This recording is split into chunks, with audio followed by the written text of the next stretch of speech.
할렐루야. 자, 오늘 설교 제목이 뭐지요? 다 같이 따라합시다. 예수님 안에서 상처는 보석이 된다. 지난 월요일부터 수요일까지 우리 선교사 리트릿을 우리 수양관에서 했습니다. 이번에는 모두 상처투성이의 선교사님들이었습니다. 한 선교사님은 몽골 또 중국에서 사역했는데 추방을 당해서 그 상처로 인해서 사모님이 중국에 배신을 당했다 생각을 하고, 당신도 나를 배신할 거지 이러면서 정신적인 질환까지 보고 질병으로도 살다가 돌아가셨어요. 그래서 3년이 지나고 4년 만에 재혼을 했어요. 재혼한 사모님하고 같이 이번에 제가 초청을 했어요. 또 한 친구는 아주 젊은, 우리 은총 목사보다 나이가 더 어리더라고. 30, 그 나이에 이제 작년에 훈련을 받고 선교사로 파송을 받았어요. 터키로 파송을 받았는데 자기는 비자가 나올 줄 알고 당연히 나올 줄 알고 살림 다 가지고 갔어요. 근데 관광 비자로 들어가서 이제 비자를 받고는 비자를 못 받았어요. 2달 만에 애들 둘이 데리고 다 나와서 이제 다시 어디로 가야 될지 막막한 그런 상황에 있어요. 또 알다시피 우리 선교관에 계신 선교사님 한번 모시고 왔는데, 이 선교사님은 러시아에서 고등학교 다닌 아들을 잃었어요. 교회 수련회 갔는데 주일학교 애들이 공 가지고 놀다가 물에 빠졌는데 그걸 주우러 갔는데 그 물속에서 수영이 미숙했더니 물에 빨려 들어갔더니 나오지 못하고 죽었잖아요. 그리고 이 또 선교사님은 이 극동 쪽에서, 러시아 극동 쪽에 사역하다가 또 저 소치 있는 채로 그 완전히 서쪽으로 그 끝으로 또 옮겨가서 사역하다가 비자 문제로 감옥에 3개월 5일 동안이나 감옥에서 생활했고 또 추방까지 당했던 그런 상처가 있는 선교사님입니다. 이런 선교사님들 모시고 이렇게 매일 간증을 또 말씀을 들었습니다. 돌아가면서 이제 설교하거든요. 보통은 내가 첫 번 하는데 이번에는 다른 분들 다 하고 내가 마지막 폐회 설교 거면서 짧게 했어요. 그 간증을 듣고 제가 그렇게 얘기를 했어요. 마지막에 그들을 위로하면서 우리가 겪은 아픔과 상처의 경험은, 그리고 그 치유는 주님께서 다른 사람을 섬기라고 우리에게 주신 사역의 도구요 보석입니다. 고통과 경험들은 나를 나답게 쓰시기 위한 하나님의 섭리입니다 라고 하면서 제 또 경험도 좀 이렇게 나누었어요. 여러분, 오늘 본문에도 태어날 때부터 소경으로 태어난 불쌍한 사람이 있습니다. 자기 의지도 자기 잘못도 없는데 소경으로 태어났어요. 그것도 부잣집에서 태어났으면 좀 나았을 텐데 가난한 집에서 태어나서 눈에 보이지도 않는 그 사람이 길거리에서 날마다 구걸을 하면서 삽니다.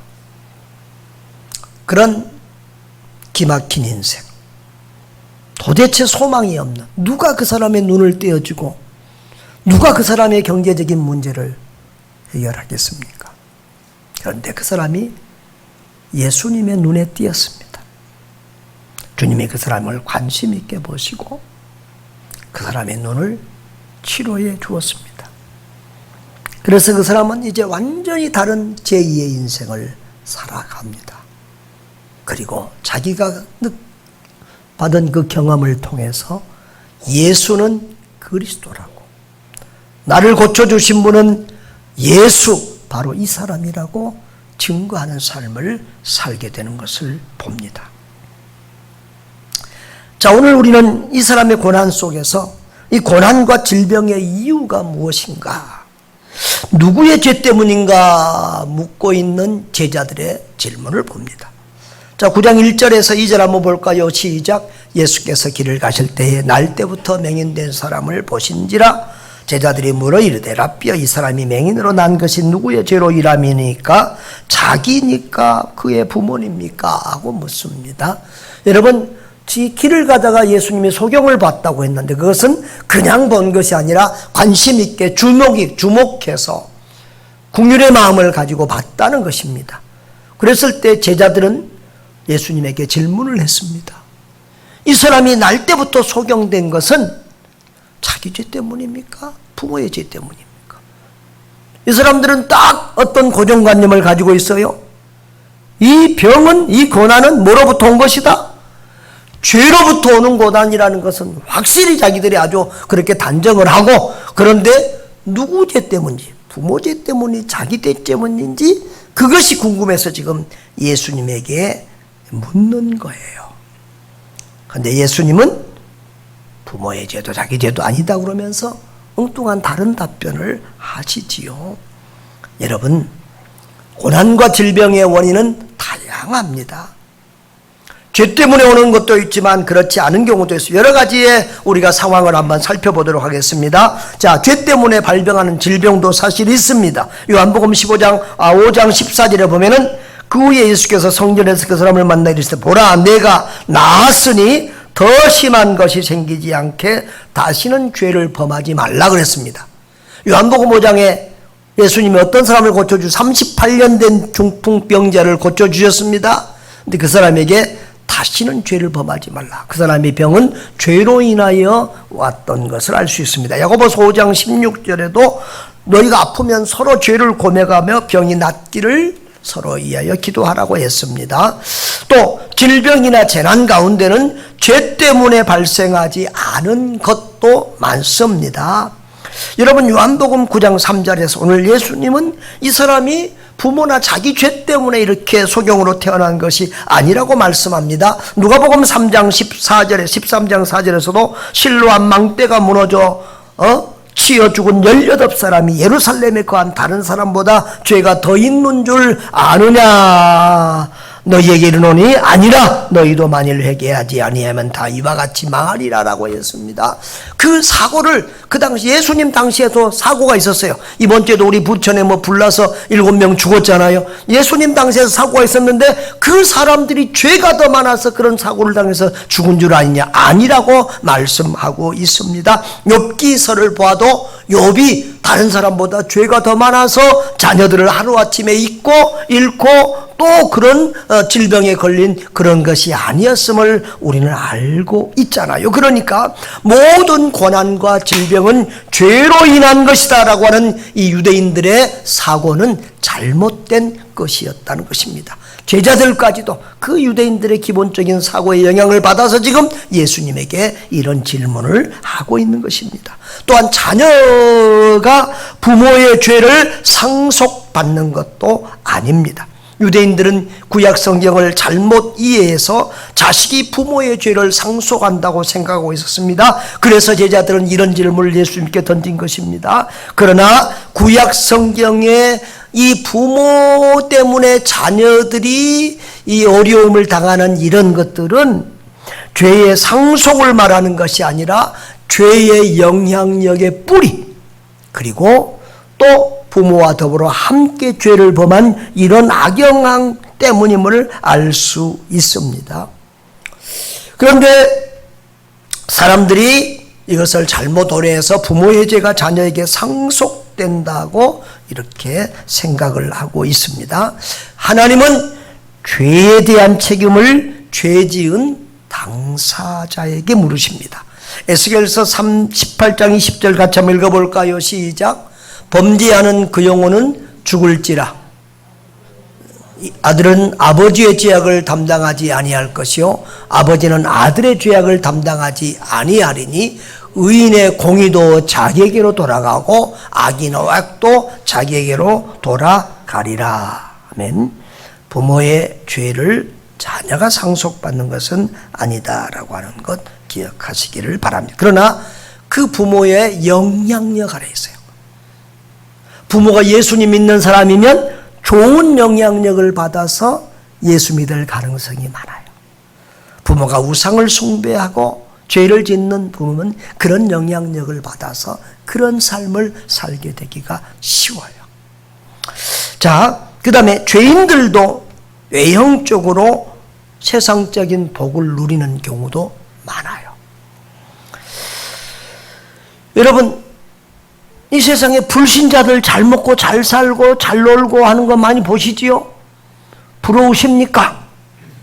수인씨, 부러우십니까? 그런데 참 이런 경우들이 믿음이 약한 사람들이 시험이 들고 흔들리기 쉬워요. 시편 73편에 보면 아삽이라고 하는 시인, 이분은 상당히 경건한 사람인데도 참 갈등을 했어요. 나는 자기는 잘마다 정결하게 이렇게 살려고 노력을 했는데 자기는 넘어질 뻔했다 이 말이야. 미끄러질 뻔했다. 다시 말하면 시험 들어서 믿음에서 낙오할 뻔했다 이 말이야. 왜? 악인의 형통함을 보았다. 악인의 형통. 악인이 형통하더라는 거예요. 사절에 보면 죽을 때도 고통도 없고 죽을 때까지도 건강하고 그리고 재앙도 없고 7절에 보면 살이 쪄가지고 그들은 눈이 툭 튀어나가고 배가 나오고 소득은 마음의 소원보다 더 많고 12절에도 악인들이라도 항상 평안하여 재물은 더욱 불어나는도다. 참 어떨 때는 그럴 때가 있어요. 하나님,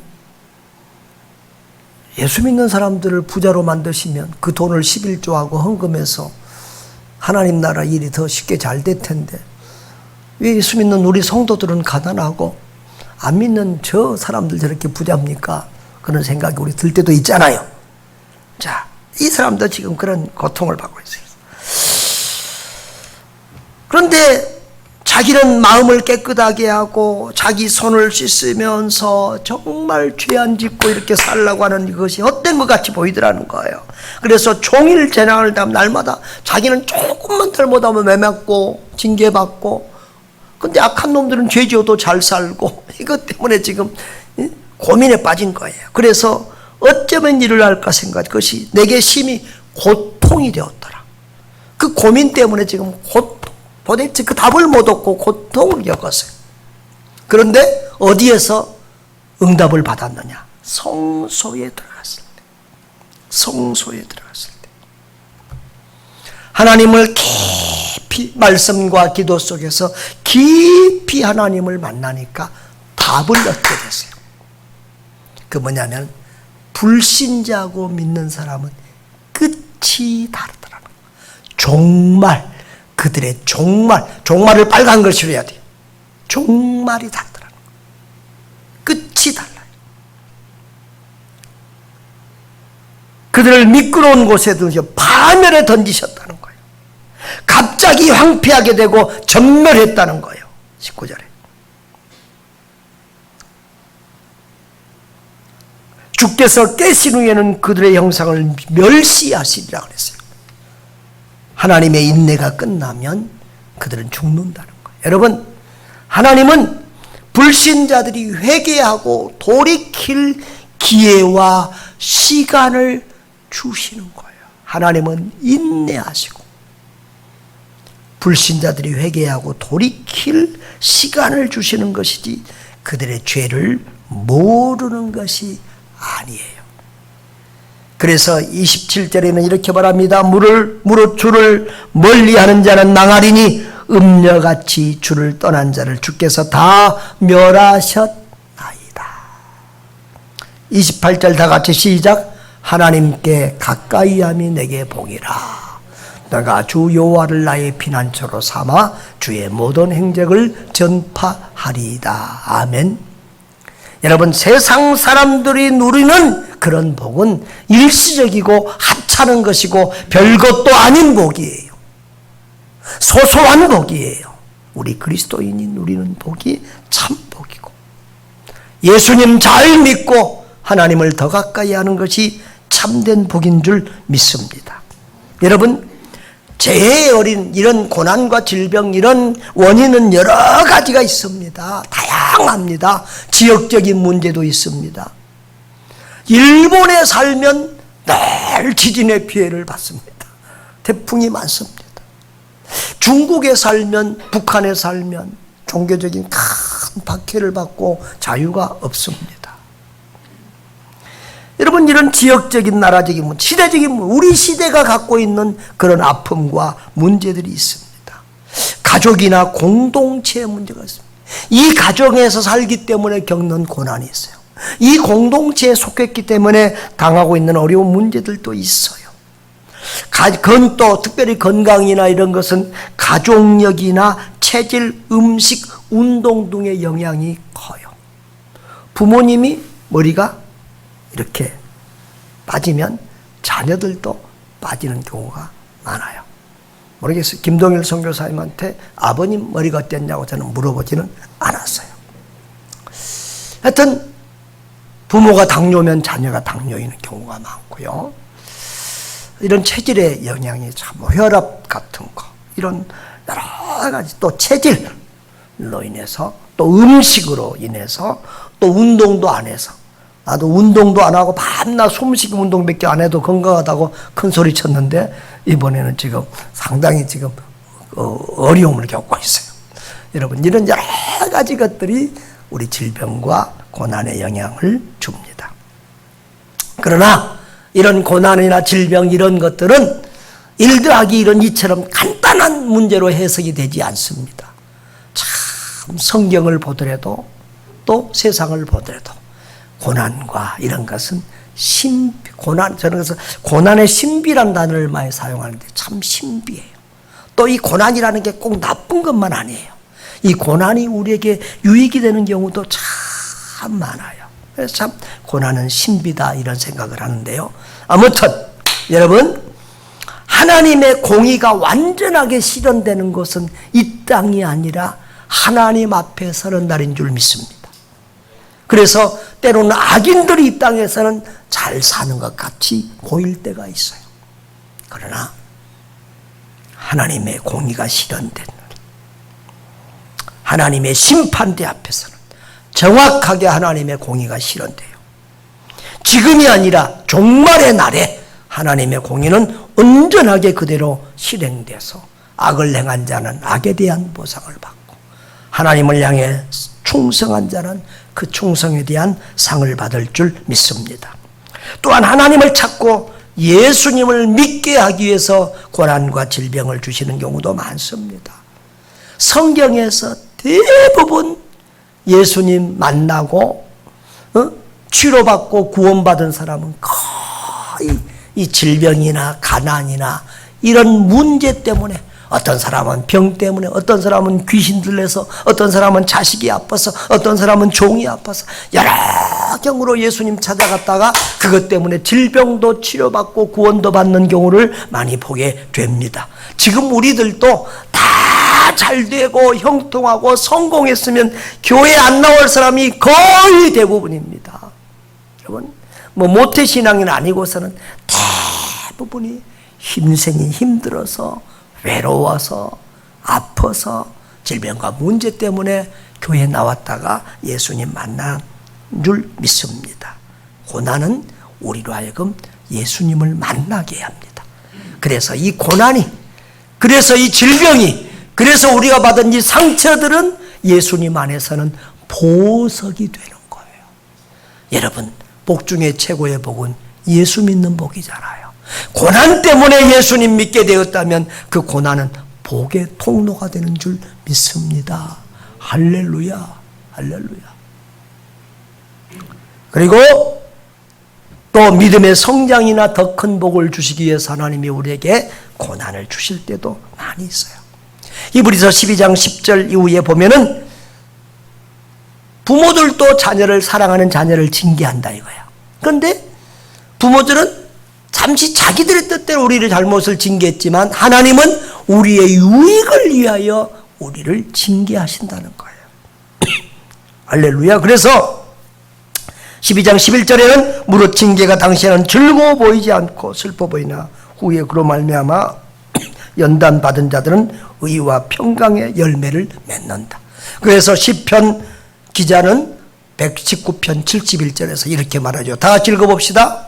고난당한 것이 내게 유익이라 이로 말미암아 내가 주의 율례들을 배우게 되었나이다. 아멘.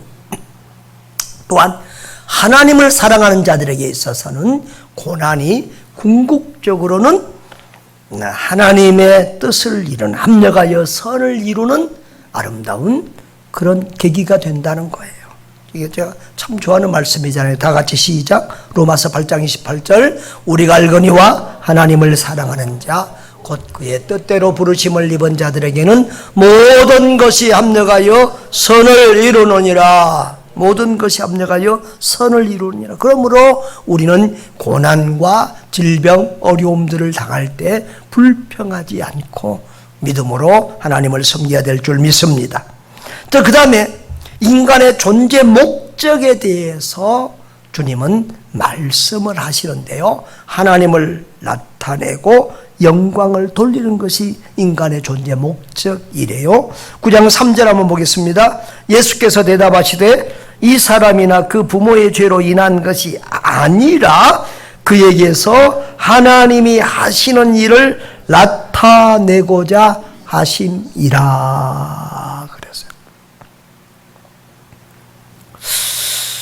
나타내고자 하심이라. 제자들은 소경의 고난의 원인에 대해서 죄로 인한 것이라고 딱 확정 지었어요, 그들은. 그런데 그 죄 중에 누구의 죄? 자기 죄 아니면 부모의 죄일 거라고 생각을 했어요. 그런데 예수님의 답변은 전혀 그들의 생각과는 달랐어요. 자기 죄도 아니고 부모의 죄 때문도 아니다. 그러면 뭐 때문이냐? 그에게서 하나님이 하시는 일을 나타내고자 함이라라고 했어요. 여기 나타내고자 함이라는 말은 알게 한다, 보여준다 그런 의미. 다시 말하면 하나님은 이 소경을 통해서 사람들에게 하나님을 알려주고 보여주기 위함이라는 거예요. 이 소경을 통해서 사람들이 하나님을 알고 예수님을 알게 하시려고 이 소경을 지금 사용하시기를 원한다는 거예요. 야, 여러분, 이 제자들은 지금 그 유대인의 고정적인 관념 속에서 지금 이런 질문을 했거든요. 죄는 질병과 모든 문제는 어디서부터 온다? 죄 때문에 온다. 옛날 사람들은, 지금도 우리 믿는 사람들에게는 그런 생각을 가진 사람들이 많잖아요. 옛날 사람들은 더더욱 심했어요. 그래서 유대인들도 그랬고 욥의 친구들도 보면 너 죄 안 지었으면 어떻게 이런 형벌을 받겠느냐, 얼마나 욥을 이렇게 질책하고 책망하고 욥을 비난합니까? 그런데 예수님은 아니라는 거예요. 그리고 그들은 과거에, 이 사람의 과거, 거기에 집중을 해서. 그런데 예수님은 그 사람의 과거가 아니라 미래, 그 사람이 통해서 하나님이 하실 일이 있다는 거예요.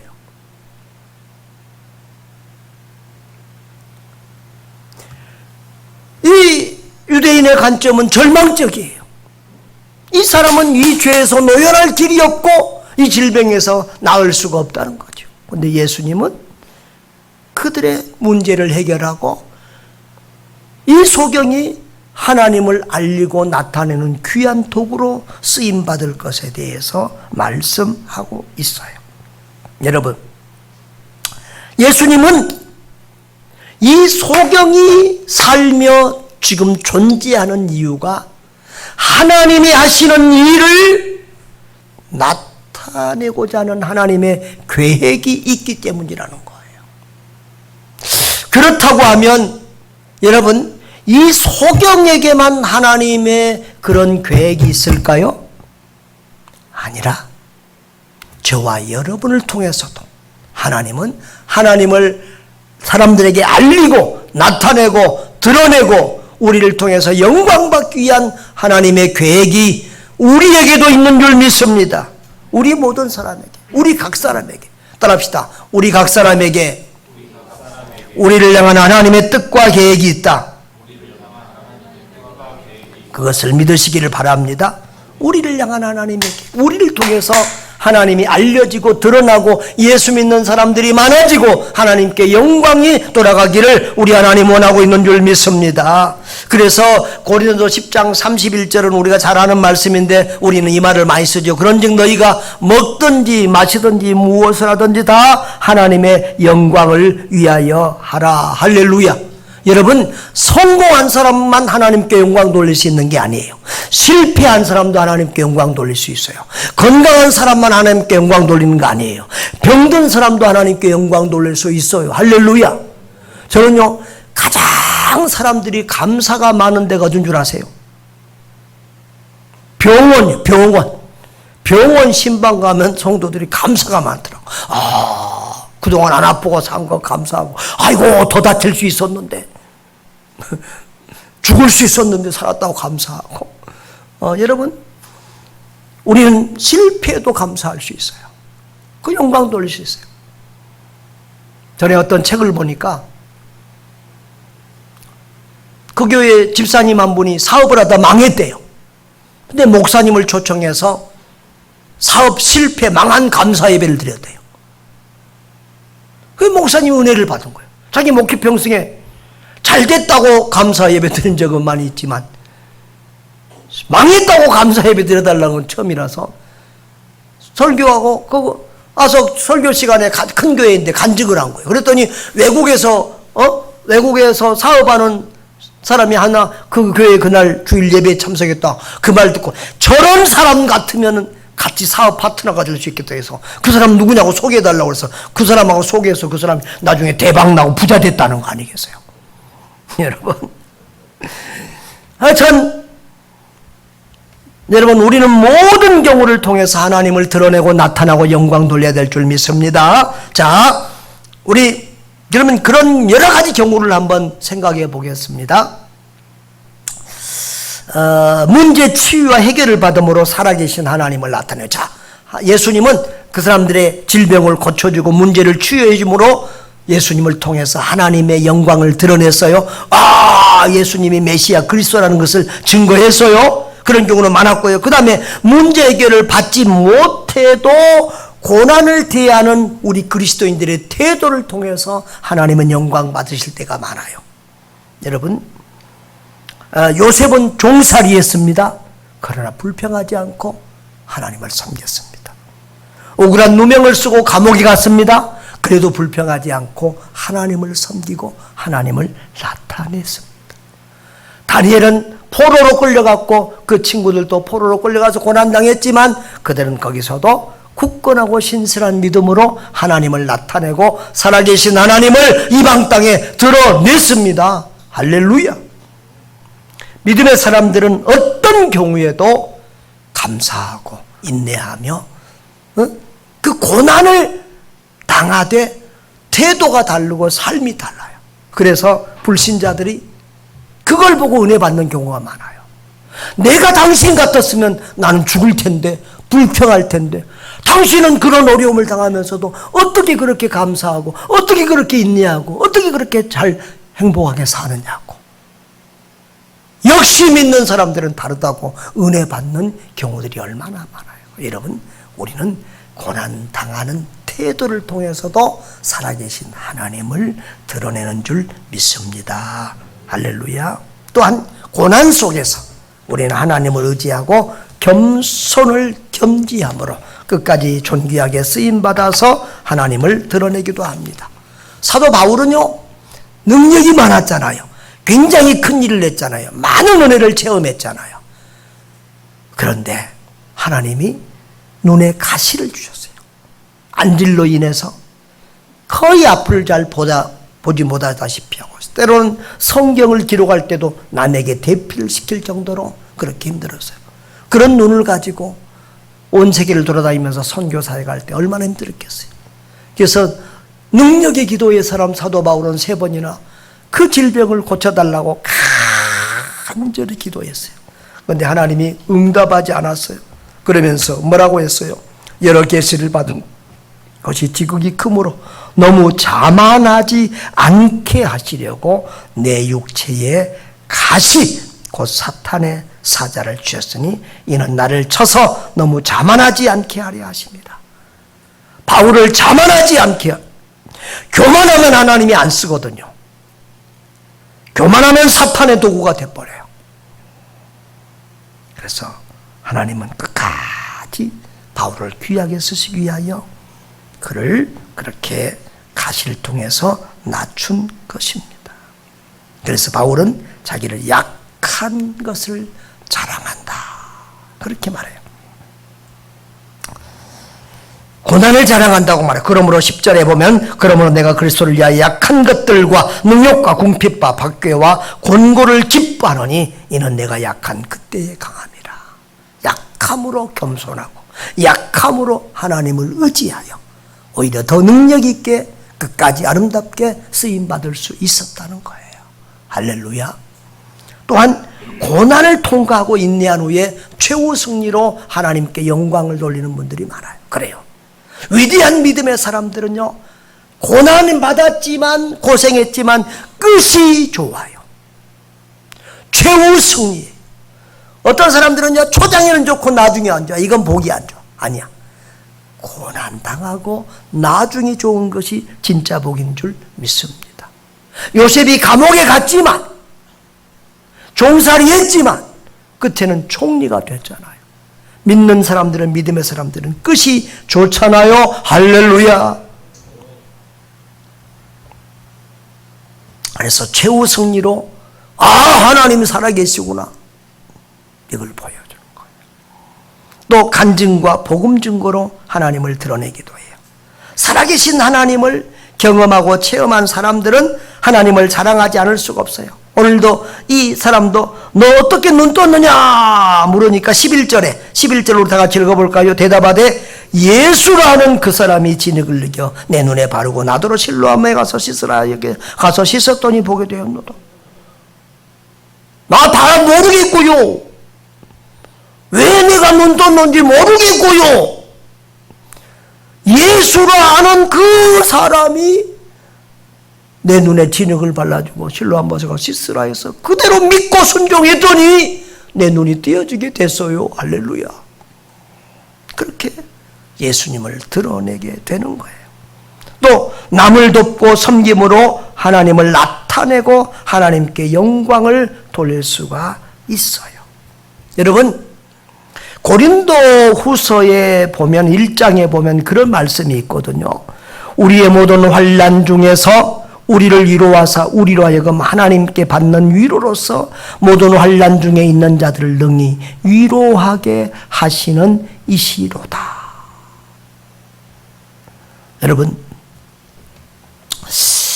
제가 일찍부터 선교에 대해서 헌신했지만 저는 선교를 생각하면서 돈으로 선교하고 기도로 선교하려고 생각을 했어요. 그리고 그 다음에 조금 더 선교를 또 현장에 가서 보고 이해한 다음에는 제자들을 양육해서 신학교하고 제자들 양육해서 하나님의 사람으로 생기고 선교사로 파송하는 그 일에 제가 중점을 뒀어요.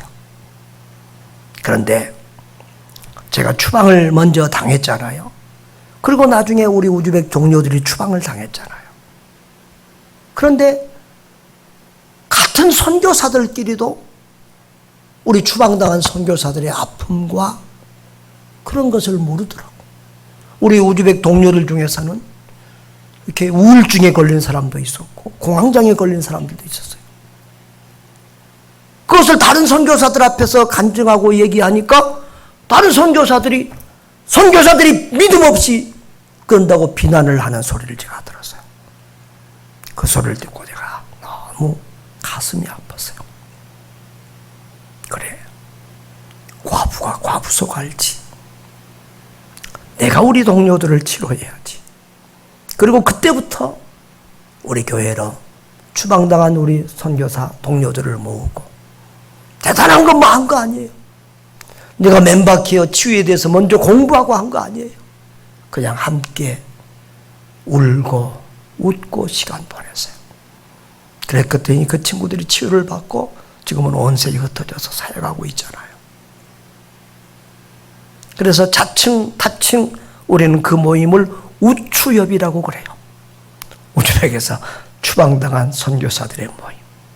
그리고 자칭 타칭 회장이 지금껏 나예요. 지금도 가끔 우리 우즈벡 그 선교사들 지금도 가끔 모이잖아요. 그리고 카톡방으로도 서로 공유하고 이렇게 기도하고 이루하고 그래요. 그렇게 하다 보니까 제가 또 교단 선교부의 멤버케어 위원장도 되고 지금은 제 일에 가장 제가 그 마음으로 하는 정말 중요한 일이 그 일 같아요. 지금 제가 이사도 하고 그 일도 하지만 남들이 볼 때는 이사가 훨씬 더 높은, 이사하는 교단의 선교 행정의 모든 것을 주관하는 자리예요.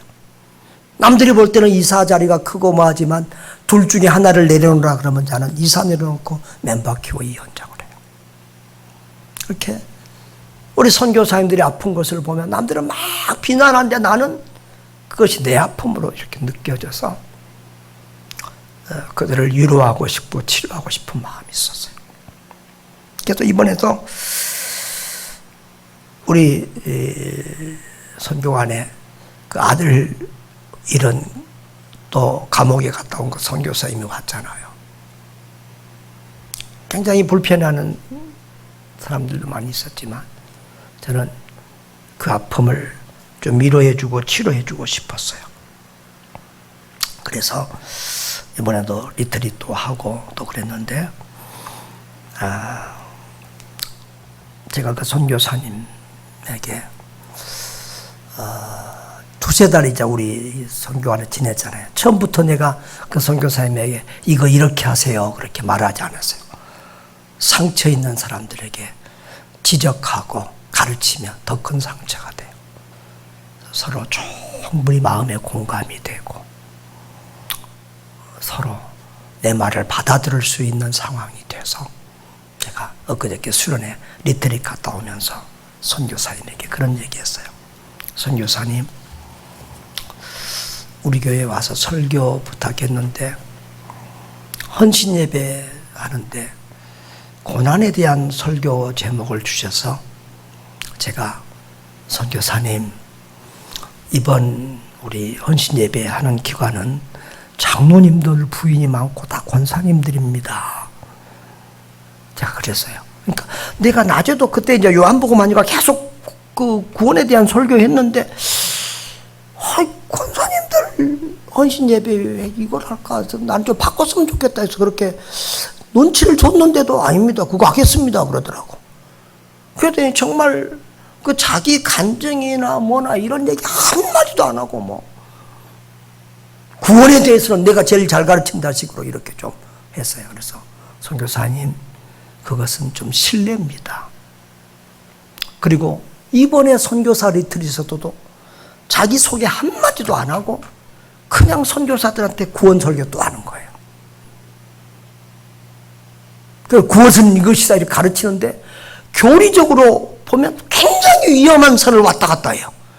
그래서 자기 말로도 그래. 어떤 교회 가서 그 설교했더니 너 은총교사 이단 설교했다고 지적받았다. 그러면서도 그렇게 왔다 갔다 하는 설교를 자꾸 해요. 그래서 제가 오면서 선교사님, 구원 문제나 교리적인 신학적인 문제는 본교회 목사가 합니다.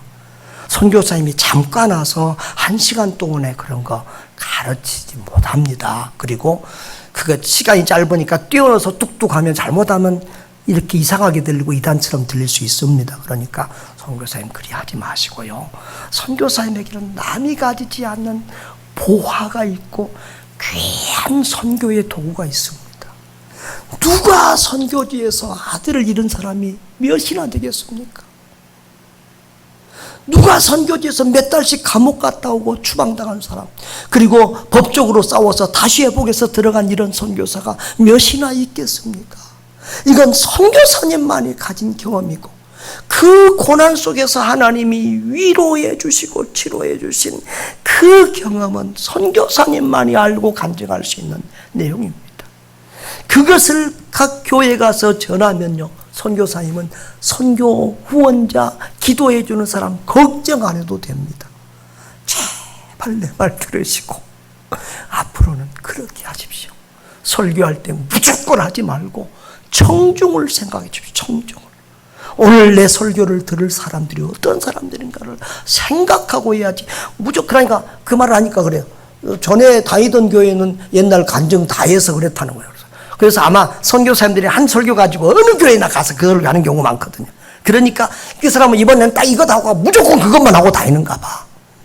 그래서 제발 그러지 마시고 청중을 생각하고 설교해달라고 제가 그렇게 부탁을 드렸어요. 알겠습니다. 이제 그렇게 잘 받아들여서 감사했는데요. 그런데 감사한 것은 그런 고난 속에서도 변함없는 뜨거운 선교의 열정을 가지고 막 불태우고 자기 은퇴하고도 막 이스라엘 선교사 들어간다고 그러고 그런 모습을 보면요, 남들에게 없는 그 보화가 그분에게 있는 거예요. 그것을 가지고 하나님께 영광 돌리고 성도들을 도전할 수 있는, 은혜를 끼칠 수 있는 그런 귀한 선교의 도구와 보석을 하나님이 주셨는데 그것을 사용하지 않고 있다는 사실을 제가 이번에 말씀드렸어요. 사랑하는 여러분, 저와 여러분은 신앙생활 속에서 내가 만난 하나님, 나만이 체험한 남에게 없는 특별한 하나님의 은혜들이 있습니다.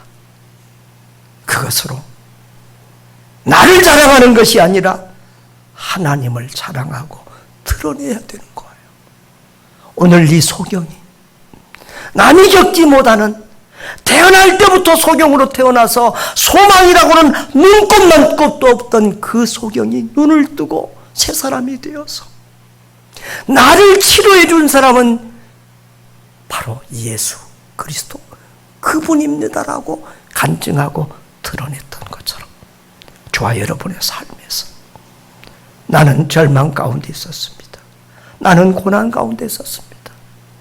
나는 소망이 없었습니다. 그러며 예수를 만나서 내 인생은 달라졌습니다. 이렇게 우리 하나님을 드러내고 자랑할 수 있는 그런 사람들 될 수 있기를 바랍니다. 따라합시다. 예수님 안에서 상처는 보석이 된다.